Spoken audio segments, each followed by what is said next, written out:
ATV news मध्ये आपले स्वागत आहे। आपण पाहत आहात आदिवासी न्यूज वार्ता मध्ये परिसरातील क्रीडा, शैक्षणिक, राजकीय व इतरही घडामोडी।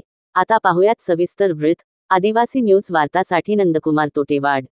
संभ्रम निर्माण केलेला आहे। ज्या कोणी व्यक्ती असतील त्यांना माझी विनंती आहे की तुम्ही मला कुठेही बोलवा, मी जिथं तुम्ही गावात बोलवसाल तर गावात या तयार आहे। तुम्हाला जर जिल्हाधिकाऱ्याकडे, कलेक्टरकडे किंवा महाराष्ट्र राज्याचे मुख्यमंत्री, सेक्रेटरी यांच्याकडे यायचं असलं तर तिथं सुद्धा माझी तयारी आहे। हे सहस्त्रकुंड प्रोजेक्ट जरी नाव असेल तरी हा मूळ 7वा उच्च पातळी बंधारा आहे। त्याची साईड आपल्या हदगाव तालुक्यातील हिमायतनगर तालुक्यातील कोठा गाव आणि कोठा तांडा यांच्या सेंटरला आहे। हदगाव आणि हिमायतनगर तालुक्यातलं एकही गाव नाही तर एक घर सुद्धा बुडीत क्षेत्रामध्ये जाणार नाही। त्याचबरोबर मागच्या वेळेस जे सहस्त्रकुंड प्रोजेक्ट मंजूर झाला होता त्याच्यामध्ये 220 दशलक्ष पाणी साचण्याची क्षमता होती। आता फक्त 33 दशलक्ष घनमीटर पाणी साचण्याची क्षमता आहे। त्याच्यामुळे हा बंधारा उच्च पातळी बंधारा आहे। बाजूलाच विदर्भामध्ये निंगनूरच्या डॅममध्ये संपूर्ण धरण म्हणून जे केलेलं आहे, पावसाळ्यातलं येणारं पुराचं पाणी संपूर्ण धरण भरून घ्यायचं। तिथं सुद्धा 220 दशलक्ष घनमीटर क्षमतेचं साठवण करून घ्यायची आणि पाण्याचं पुराचा जे प्रवाह आहे ते नदीपात्रात सोडून द्यायचा आहे। म्हणून हा उच्च पातळी बंधारा आहे। याच्यामध्ये हिमायतनगर तालुक्यातलं एकही गाव जाणार नाही। याच्या अगोदर 4 उच्च पातळी बंधारे झालेले आहेत। सगळ्यात शेवटचा घारापूरचा बंधारा आहे। फक्त या बंधाऱ्याचं पाणी घारापूरच्या बंधाऱ्यामध्ये भिडणार आहे। घारापूरच्या बंधाऱ्याच्या पलीकड म्हणजे दिघी साईडला 1 लिटर सुद्धा पाणी याचं जाणार नाही। मी नाही तर तुम्हाला पेपरवर दाखवतो। आज माझ्यासोबत पेपर आणले नाही।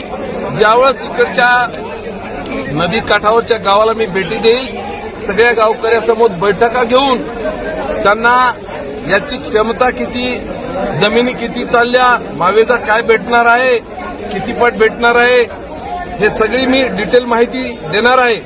आणि भर उन्हाळ्यामध्ये नदी कोरडी ठाक पडते।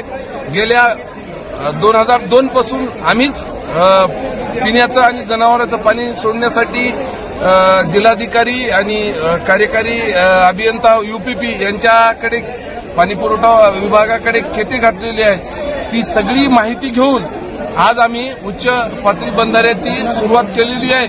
आणखी आपली फाईल नाशिकला गेलेली आहे। याच्या अगोदर हिवाळी अधिवेशनात सुद्धा प्रश्न मी उपस्थित केला होता। अर्थसंकल्पीय अधिवेशनात हे प्रश्न उपस्थित केला। संभाजीनगरला या महाराष्ट्र राज्याचे जलसंपदा मंत्री यांच्यासोबत बैठक घेतली आणि तिथं सुद्धा विषय लावून धरला। त्याचबरोबर सहस्त्रकुंड प्रकल्पाची परत विधान भवनात बैठक झाली। तिथं सुद्धा हा विषय एकट्या सहस्त्रकुंडचाच विषय लावला। कालच्या वेळेस सुद्धा आमची 5 आमदाराची लक्षवेधी होती आणि हा प्रकल्प आणखी मंजूर सुद्धा झालेला नाही। ह्या प्रकल्पात हदगाव आणि हिमायतनगर क्षेत्रात एक गाव नाही तर एक घर सुद्धा बुडीत क्षेत्रात नाही। फक्त 33 दशलक्ष घनमीटर साठवणारा उच्च पातळी बंधारा आहे। याचा शेतकऱ्याला तर फायदा होणारच आहे। या उपर सुद्धा शेतकऱ्याला मी किती जाणार आहे हे चुना टाकून दाखवणार आहे। म्हणजे शेतं सुद्धा किती जाणार आहे ते, आणि दाखवल्याच्या नंतर त्या चुन्याच्या बॉर्डरमध्ये जे शेतकरी आपल्याला सहमत असतील आणि जे शेतकरी विरोध करत असतील तरी सुद्धा मी विरोध करणाऱ्याच्याच शेतकऱ्याच्याच बाजूने राहील। आणि जर लोकांना म्हणजे पाहिजेत नसेल पाणी तर मी सुद्धा, शेवटी लोकप्रतिनिधी हे लोकांच्या पेक्षा वेगळा काहीच नसते आणि म्हणून मी लोकांसोबत आहे। परंतु ज्यावेळेस लोकांना समजल की हा खरोखरच उच्च पातळी बंधारा आहे, त्याच्यात एकही घर जाणार नाही, एकही गाव जाणार नाही आणि नदीकाठची तर दोन्ही साईडची थोडी थोडी शेती जाणार, ते सुद्धा पावसाळ्यात गेटावरच राहतील। फक्त गेट दिवाळीच्या नंतर ते पडतील आणि शेवटचा पाऊस याच्यात आडवीला जाईल आणि जसा घारापूरवर झाला, जसा बनचिंचोलीवर सुरू आहे, जसा गोजेगाववर सुरू आहे, जसं बेचिराग पांगऱ्यावर उच्च पातळी बंधारा आहे, त्याच धर्तीवरचा थोडासा मोठा उच्च पातळी बंधारा आहे. आणि हे एवढाच का ठेवला? हे सगळे सुरू झाले आणि हेच का ठेवला? त्याचं कारणच हे आहे की याच्यात तिकडे निंगनूरच्या डॅममध्ये पावसाळ्यातलं पाणी सोडायचं आहे, म्हणूनच हा बंधारा शिल्लक ठेवलेला आहे. एवढंच शेतकऱ्याला मी सांगू इच्छितो. आणि तुम्ही कधी गावामध्ये बोलवा आणि मी तुम्हाला सखोल मार्गदर्शन अधिकाऱ्यासोबत करतो. याच्यापेक्षा शेतकऱ्याला करायचं नसलं तर मी शेतकऱ्याच्या बाजूने आहे. तुम्हाला उदाहरण देतो. सापळी धरणामध्ये टेंडर निघालं, अॅग्रीमेंट झालं, वर्क ऑर्डर झाली, काम सुरूसाठी वाहनं सुद्धा आले, तिथं मशिनरी आल्या, तरी सुद्धा लोकांनी होऊ दिलं नाही. त्यांनी होऊ दिलं नाही म्हणूनच आपण उच्च पातळी बंधारे, त्याच्यात ते पाणी जे आहे त्या पाण्यावर आपण उच्च पातळी बंधारे घेतले.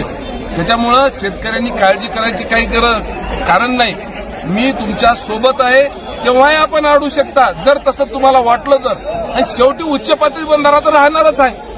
तुम्हाला धरण तिकडचं आहे, वीज तिकडं निर्मिती निंगनूरवर आहे, आणि वीज तुम्हाला कोणी सांगितलं की इथं वीज निर्मिती होणार आहे? चुकीची जे माणसं माहिती पुरवायले. म्हणजे मी विलक्षण उद्या आहे की आज आहे, परंतु तुम्ही सगळ्यांनी निवडून दिलं, हे माझं एक माणूस म्हणून कर्तव्य आहे की शेतकऱ्याला पाणी देणं. आणि जर शेतकऱ्यालाच पाहिजेच नसेल तर मी शेतकऱ्याबरोबर आहे, एवढंच सांगतो, बाकी काही नाही.